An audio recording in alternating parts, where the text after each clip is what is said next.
Charlie चिपलिन कहते हैं, जब मैं छोटा था अपने बाबा के साथ सर्कस देखने गया।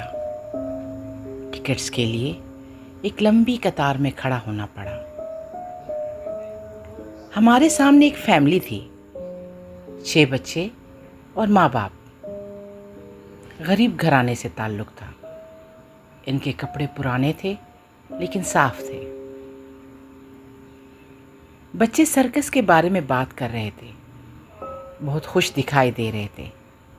जब इनकी बारी आई, इनका बाप टिकट्स के लिए खिड़की की तरफ बढ़ा और टिकट की कीमत पूछी।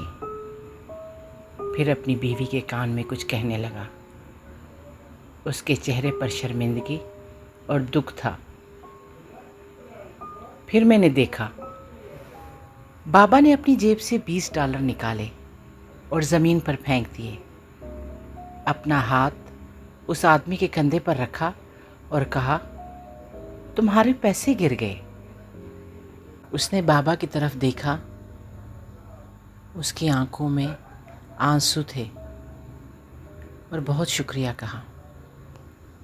जब वो सर्कस के लिए अंदर चले गए, बाबा ने मुझे मेरे हाथ से पकड़ा और हम पीछे हटाए, क्योंकि बाबा के पास भी वही $20 थे जो उस शख्स को दे दिए।